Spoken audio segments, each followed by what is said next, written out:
Selamat datang di channel Bahasa Basi. Bahasa Basi.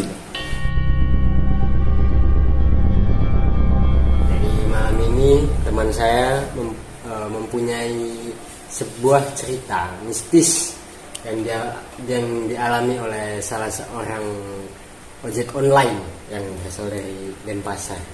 Ya, silakan Mas. Baik, kita langsung masuk ke ceritanya. Di awal mula si orang ini, sebut saja namanya Rudi, dia pindah ke Denpasar, Bali. Nah, singkat cerita, seminggu berlalu, Rudi masih saja belum memutuskan untuk bekerja.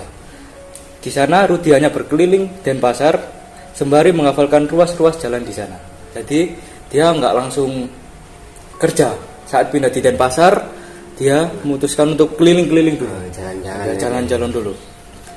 Setelah hafal akan jalannya, Rudi memulai pekerjaannya dengan mengantar salah satu mahasiswa dari universitas di sana. Jadi pertama kali klien yang didapati oleh Rudi ini seorang mahasiswa, untuk ngantar mahasiswa. Dan kebetulan kan si pekerjaan dari si Rudi ini ojek online seperti yang dijelaskan tadi. Lanjut, setelah itu Rudi mulai terbiasa dengan pekerjaan barunya itu. Hingga suatu ketika Rudi mendapatkan orderan makanan. Jadi ada ojek online kan juga ada sampingan antar makanan gitu, ya kayak food gitu kan. Dimana orderan tersebut berjumlah sangat banyak. Nah, setelah makanan selesai dipesan, Rudi pun akhirnya langsung bergegas mengantar makanan itu ke tempat tujuan. Jalan demi jalan telah ia lalui hingga tempat yang dituju telah ditemukan. Namun, ini aneh, kata Rudi. Tak disangka, ternyata tempat tujuan orderan itu adalah sebuah rumah kosong. Karena takut ada hal yang tidak diinginkan, tanpa basa-basi, Rudi langsung memutar balik motornya. Rudi memacu motornya lebih cepat dari sebelumnya dan memutuskan langsung kembali ke kosan. Jadi makanannya nggak jadi diantar, dia langsung pulang. Makanannya ditinggal di rumahnya atau dibawa ke kos-kosannya? Langsung dibawa ke kos-kosannya. Sesampai di kosan, Rudi dengan sukarela memberi makanan tadi ke temannya. Jadi kan makanan yang udah dibawa tadi kan daripada dibuang mubazir, akhirnya dikasih ke temannya. Temannya langsung nyeletuk, banyak sekali Rud, gitu kan. Rudi langsung menjawab, iya barusan dapat orderan fiktif, katanya masa alamat tujuannya di rumah kosong. Sambil terus mengobrol, mereka memakan sendiri makanannya, hingga pada hari itu Rudi memutuskan untuk tidak bekerja sementara. Dengan kejadian yang seperti itu kan, jadi Rudi memutuskan untuk stop dulu lah. Rudi hanya menghabiskan waktunya untuk tidur dan bermain game di kosannya. Keesokan harinya, Rudi kembali bekerja karena dirasa hatinya sudah tenang. Hingga sore semua berjalan lancar. Rudi terus mengaktifkan aplikasinya. Jadi dia udah melupakan kejadian yang kemarin. Dia tetap bekerja lagi. Tanpa berpikir lama-lama, Rudi langsung menerima orderan tersebut dan bergegas menuju ke restoran yang dituju. Setelah makanan selesai dibuat, Rudi pun berangkat menuju ke tempat tujuan yang dimana ia harus masuk ke daerah perumahan elit. Jadi perumahan megah lah. Jadi nggak kayak perumahan-perumahan yang kecil-kecil. Sebelum masuk, Rudi meminta izin kepada security. Dia berkata, "Pak, permisi, minta izin mau mengantarkan makanan di sana," kata si Rudi. Si Pak security pun menjawab, "Baik Mas, sampai langsung aja ke sana." Rudi pun langsung berangkat setelah mendapatkan izin. Alamat tujuan sudah ketemu, Rudi turun dari sepedanya. Dia pun memanggil-manggil orang yang ada di dalam rumah tersebut.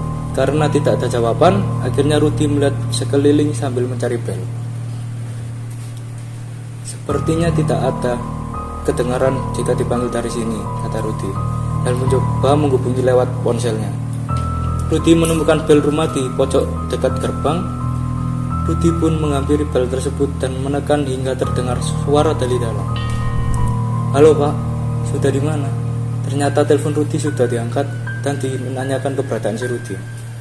Jadi telepon si Rudi tadi diangkat sama customernya tadi, pemesan tadi.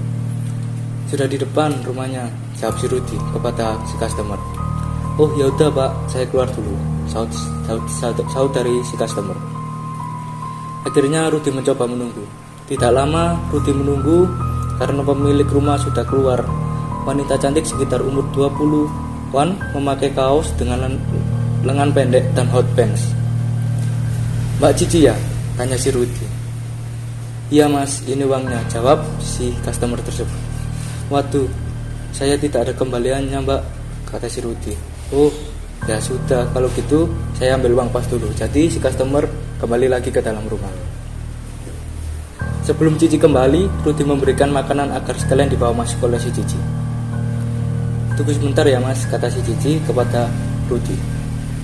Cici terus berjalan cepat dengan sedikit lari kembali ke rumahnya.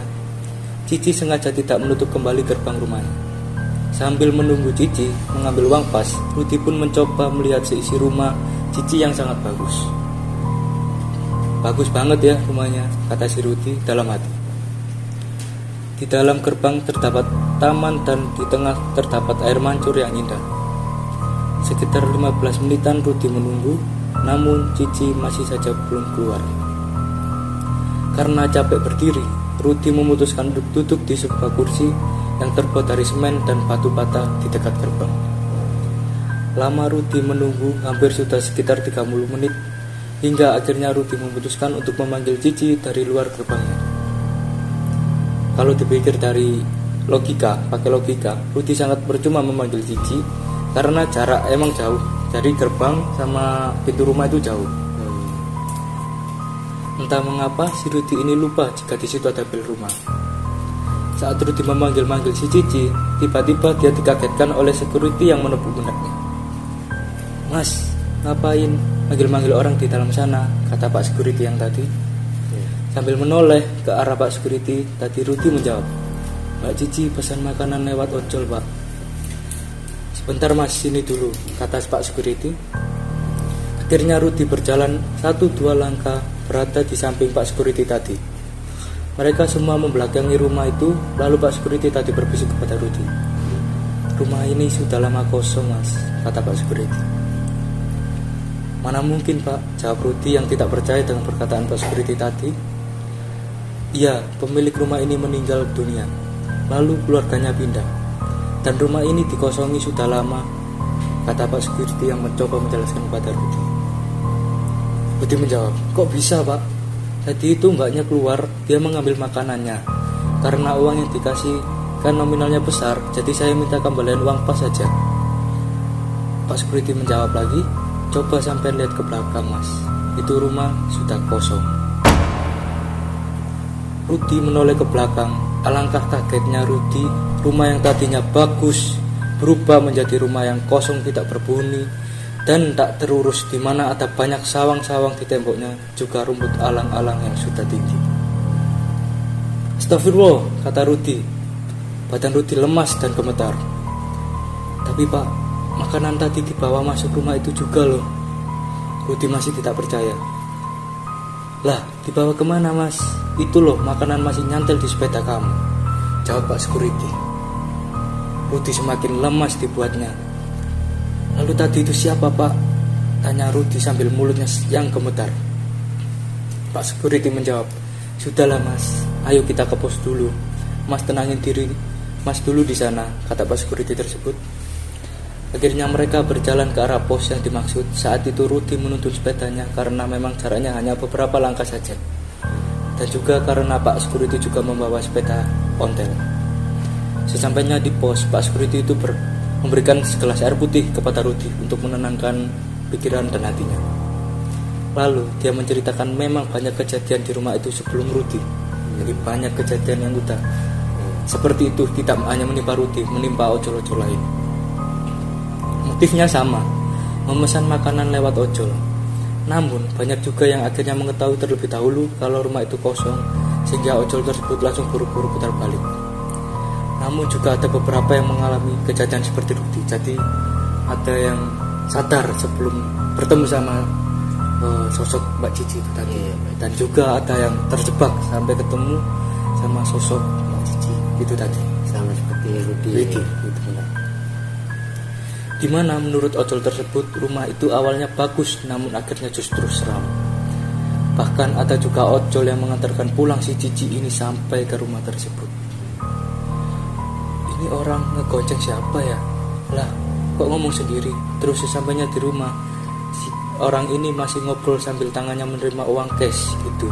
Kata Pak Security menceritakan kejadian sebelum yang dialami Rudi. Rudi semakin dibuat takut mendengar cerita Pak Security itu, hingga akhirnya ia cepat-cepat untuk pamit ke kosnya dan menaruh makanan pesanan Cici itu di pos tersebut.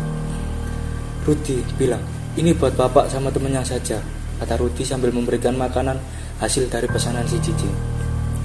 Setelah berpamitan, Rudi bergegas pulang ke kosnya dan menceritakan kejadian ke teman satu kosnya. Sejak kejadian itu, Rudi pun memutuskan untuk menonaktifkan aplikasi driver ojolnya di malam hari.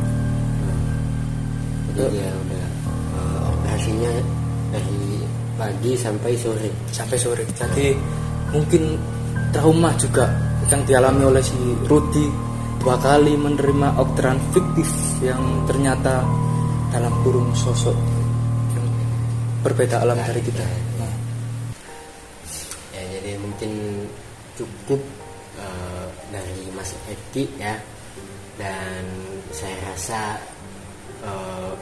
cerita tadi bisa menghibur kalian semua, juga mengisi malam hari kalian lah ya, kalau kalian nonton di malam hari supaya lebih terasa feel-nya gitu ya.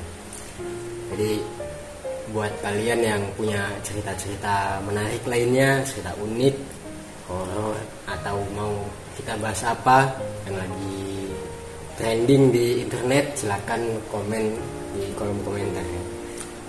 dan apabila kalian mempunyai khususnya cerita pribadi, kami sangat mengapresiasi. Kalian bisa tulis di kolom komentar, atau kalian ingin menutupi identitas kalian, kalian bisa DM di akun pribadi kami. Nanti kita akan taruh akunnya di sini. Mungkin cukup, sampai jumpa kembali, see you.